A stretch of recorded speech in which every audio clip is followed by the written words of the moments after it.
What's up, y'all? Rebo here. Wanted to try and do something a bit new for the channel. I want to try and give a breakdown of the upcoming Runeterra patch 1.4 from the perspective of someone currently still in Bronze 1. I also have a vid up on my Twitch that's a bit more freeform and rambling about the patch, so check that out if you want to listen to something that's a bit more off the cuff. With that in mind, let's delve into the 1.4 patch. Nab. So this is one of the big changes in 1.4. The newly keyworded nab has been a big issue for players since Bilgewater was introduced. While the mechanic made sense with a thieving-oriented locale like Bilgewater, translating that to a card game can be a bit tricky. One of the big problems was the unfun factor associated with the mechanic when on the receiving end of those effects. Decks that were built around enhancing their top cards, such as the Freljord-oriented decks, or relied on specifically seeing certain cards to set up a game win, could immediately lose upon one well-placed pilfer goods, or a black market merchant. Goods in particular had very little counterplay, being at burst speed, and generating a +1 from your opponent's own deck was a strong tempo swing that many players were not enjoying. With the change to it now being the nab keyword, these cards now pull from the bottom of the deck. While this may not do much mathematically with the effects, I think it does sort of remove some of the unfun factor associated with nab. The case being, it is far more simple to conceptualize having cards from the top of your deck stolen as being a game-losing effect versus concluding that you were never going to see the bottom one or two cards of your deck anyway. This change also has the potential to present itself as helping out decks that are situated around deep or toss, as it's pulling the cards from the bottom, thus helping fuel the deep mechanic. In addition, the nerf to Merchant is nice as it makes a card that is very strong in its effects, slightly easier to kill off with turn 1 or 2 creatures, and branches out more removal to kill it, such as Vile Feast or Blade's Edge. Overall, I think the change helps mitigate some of the unfun aspect associated with nab. 1.4 brings with it changes to 9 epic cards. With these, I think most are reasonable, but let's talk about them a bit. J Mordata. Jay was previously a super high cost elusive unit with a pretty unique effect that rewarded him for being targeted by anything. Now he's a high cost, no keyword unit that rewards if he can be targeted and survive. Alongside this, he has dropped down to a 4/4, which makes killing him slightly easier in terms of damage. Losing elusive also means he can't avoid blockers in most matchups as easily. At this stage, I don't think he will find himself in any deck. His effect is very niche, and the loss of elusive probably kicks him out of any potential deck, save for things that are solely built around him. Our next epic is Genevieve Elmhart. She received a small change, just a +1 to power and a +1 to her health. This is just a nice clean buff, but I don't think it will cause much of an impact. Right now, at the 6 drop in the Demacia region, she's competing with both Lux and Kithria the Bold. The latter has been a consistent finisher for scout decks and mid-range Demacia decks. However, a 5 power challenger is nothing to scoff at, so some scout Demacia-oriented decks might try to look at a split between Kithria and Genevieve down the road. I don't see it as an immediate shift, though, if it does happen. She Who Wanders. She Who Wanders got a nice easy buff for a card that was essentially a vanilla after her ETB effect. Regeneration might not let her get through to win on her own, but it keeps her from being chipped down, which helps increase the card's overall pressure on the game. However, She Who Wanders does suffer from her extremely high cost at 10 and being generally overpowered just by running They Who Endure, a card that comes out and can end the game on its own and get over as many chump blockers. Our next epic is Rin Shadowblade. Alright, I can't lie, I like this one. This is essentially just an entirely new card. The old Rin Shadowblade does not exist anyway, so there's almost no point in discussing that version. The new Rin is kind of interesting, but I'm under the impression the existence of Zed might keep it from seeing much play outside of just niche deck building. One of the things for this card is they were pretty generous with what effects were put on the card. Rin received the quick blade or the quick attack keyword and a generic strike trigger, so it can trigger off cards like single combat. At 3 toughness, it is a bit fragile to a lot of removal, but Zed himself is even more fragile, so we might be able to overlook that. Shadow Fiends are pretty strong in terms of cost to power, so having a way to make a supply of them might also mitigate their ephemeral drawback. Captain Farron is probably my most exciting change. The old version could serve as a major drawback in grindy games, and the risk of having to play him and pitch 1 or 2 key cards that could keep you in the game pretty much eliminated any chance of him to see play. While 8-drops are a bit tricky to get out, I think his new form deserves some thought. Now, he is a +2 in terms of card advantage on the play, and serves as a huge overwhelm body, an 8-drop 8 for 8. If we run the scenario, for instance, of casting him on the curve at the end of our opponent's actions, onto our turn, we get a swing in and start chucking decimates that clear a way to end the match, while still holding on to our hand. I definitely think this new version could see play in a Noxus control shell, maybe an additional threat in Noxus Freljord decks that slow the pace down with Frostbite board wipes with Reckoning. I know that's something I'm going to try and brew as he's changed. Our next couple of epics are a lot smaller in their adjustments. Aurora Borealis, just a nice 1-cost reduction, and this helps us reduce the curve in Poro decks. We can now play this card as early as turn 3, and it fits quite nicely, I think, with some of the other Poro changes. Not much to say. This change is just all around, just nice, simple, and helps this card curve better in Poro tribal decks. The change to Unyielding Spirit. Woo, boy. What a card this was. Having Burst basically meant this was the game ender. You were immediately thrown into a do or die race with whatever they cast Unyielding Spirit on, with no real way to interact with it, unless you were in regions that were running stun, running recall, or were just, as I said, able to outrace it. Now we can at least try and destroy the creature on the stack, or we have access to deny if we're in the Iona region, so we can actually counter the spell. It's still an incredibly strong card, and that cannot be overstated how powerful this card is, but at least now there is lines of counterplay to them trying to close out the games with this spell. Mind Meld costs 1 less now, but outside of maybe some type of Heimendinger shell, I can't think of many decks that this would go into. Being in Bilgewater does complicate it a bit. It's oriented for spell decks, but right now the spell-oriented champion for Bilgewater is Fizz, and a Fizz Heimendinger shell might be possible. It's unlikely, but that could be a potential deck down the road. Our last epic is the Harrowing. This is probably the least interesting epic change. It is just another 1 cost reduction, but for a 10-drop that just mass revives, there's not much additional lines of play that 1 mana is probably going to bring you. Even in decks that are built around this card, I can't imagine wanting to have that 1 extra mana in most circumstances. Still, as a card you build your deck around, being able to drop it 1 turn earlier might potentially excite any Harrowing deck players. Me, I'm not feeling it so much. I don't know.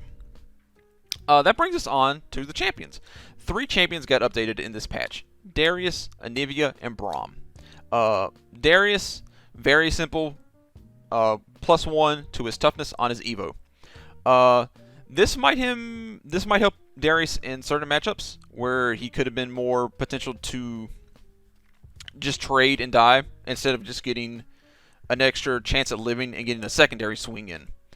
However, he is still one of the most vanilla Evo champs. He only gets a power increase on his transformation. But this might be worthwhile in highly aggressive Noxus-based decks. I would pose the argument that with the changes to Captain Farron, we might be wanting to run him and just wait the 2 turns for a creature that's going to bring out an additional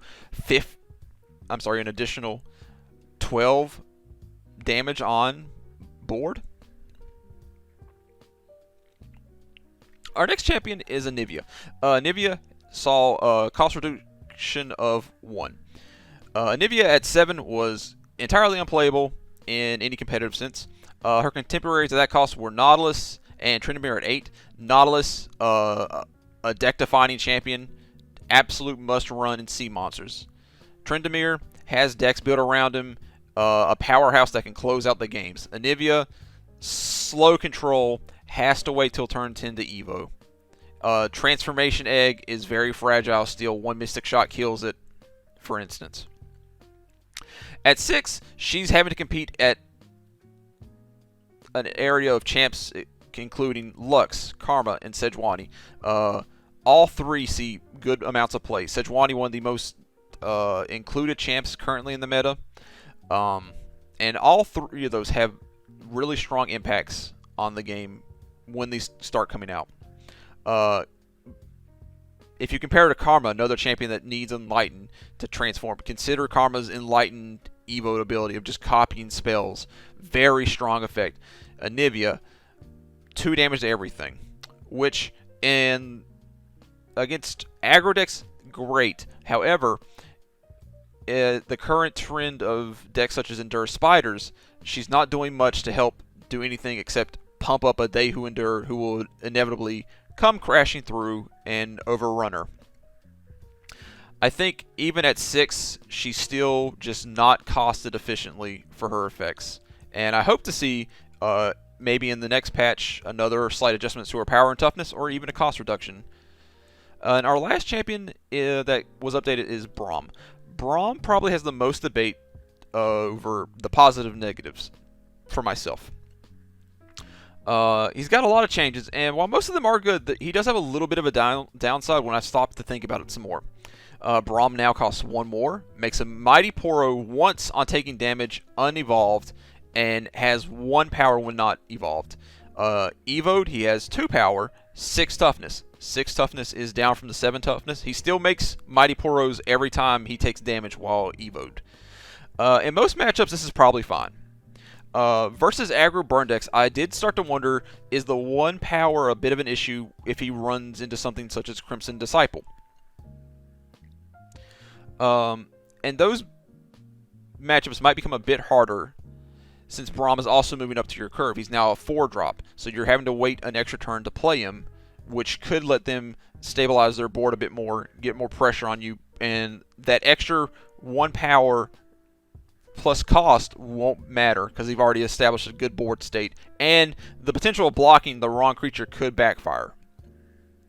I'm also of the belief that the loss of the 1 toughness in his evoed form could matter a great deal in some matchups. He can now be easily blocked and killed in a lot of situations by someone throwing out 4 power and a Mystic Shot. He can now die immediately to evoed Sejuani. And having the power adjustment to 2 is nice, but Riot and their reasoning said they wanted him to be something that can close out the game more often.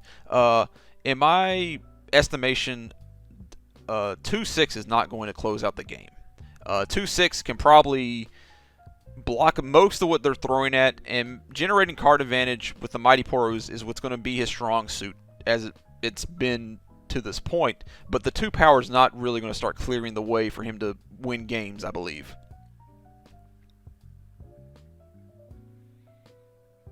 So with Braum, let's go into Poros. Poros technically receive 3 changes to their tribe. We'll count Braum as a tribal Poro champion. He doesn't have the keyword Poro, but he does make Poros, and most Poro decks probably would like to look at running Braum somewhere in the 40. As we stated earlier, the change to Aurora Borealis is a really nice curve adjusting fit. No effects were changed, so this just becomes an outright stronger card that you can potentially play turn 3. I think that helps the deck reach the potential of having the cards it needs as it gets to that very important turn 6 where it's looking to have that Heart of the Fluffed. The additional change for Poros was Poro Herder. He saw a cost reduction, power and toughness reduction, and he now only draws 1 Poro. So this is a little bit interesting. So he definitely comes out earlier, gets you another Poro if you've got one on board, which should be helpful for the deck. However, I think losing the draw is going to be a big issue for Poros. That reduces our options or that reduces our chances of drawing that heart of the fluff that we so desperately need for the deck to win.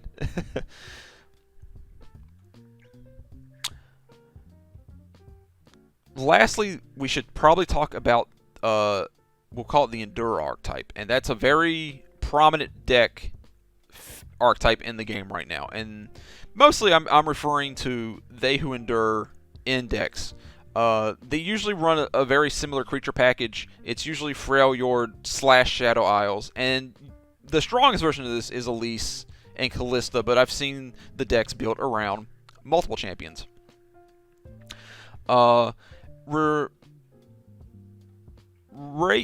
Making the cost go up to 7 does not necessarily help the opponents of Endure decks. It really only, in my mind, affects one line of play, and that was if you were going first and on turn 6 you are on your opponent's turn. So at the end step you could play your They Who Endure and probably have them, well, we'll even say in our scenario here they're a double-digit creature. There's still no real counterplay to this card outside of just having straight kill spells or Frostbite. These are the only two lines of play. Recalling it just brings it back. You have to hold up a lot of very specific types of interaction with it. And the types of decks that are running, they're generating a lot of card advantage early on that most decks are burning themselves out by the time they get to see these huge They Who Endures. This isn't the case in every matchup, this isn't the case in every game, but it's still definitely a card that might warrant a little bit more looking at as a way to reduce its overall efficiency. Endure also did see a nerf to another small card. Abomination did go from a 4/4 to a 4/3. This helps it be dealt with a few more things, such as Get Excited. It makes it blocking a little bit more easier. Now, say if you have a Zed on the attack, he can swing into a board with a blocked Abomination and not be too afraid because he knows he's going to kill it because he has Quick Attack. I don't see these two changes that are really affecting the Endure archetype type decks. I think they'll be just fine. They're still going to generate tons of card advantage off of cards that replace themselves when they die, draw you cards when they die, and Callista just coming out protecting herself. The line of play of making 3 Ephemeral Spirits with Callista out is still there on turn 3. It's still very strong, and not many decks that aren't running that type of thing can deal with Callista just reviving cards and putting pressure on that way. So let's look at everything else real fast. There's a few changes on a few sort of things. Dredger's nerf, lost 1 power, perfectly fine. Sea monster decks aren't going to worry about that. They really just wanted him to toss cards. He now can't just come out and trade with things at a higher rate. But I think the overall utility of his effect and still being a body that can chump block keeps him being a very useful card for the deck. Basilisk Rider probably won't see play. It's a very random card, I believe, to even be included in a patch. It had saw no play, and it was just a random rare. And the last one that I think we should talk about is Petty Officer. Petty Officer received +1 health and lets it block in a little bit more efficiently without having to worry about those 1 damage burn spells like Vile Feast. 3/2 is much more in line with the power level of most 3-drops in the game, and I think that's just a fine, nice little change. So, well guys, I'd like to thank you all for watching. If you liked this video and would like to see more like it, please like and subscribe. Leave a comment about what you think. Did patch 1.4 meet your expectations? Are you excited about any of the new modes, any of the new cosmetics? I'm definitely buying the Von Yip Guardian, and I'm definitely going to buy that Lee Sin package. Those look mad good. But anyway, guys, take it easy, and let's keep grinding to master. Peace.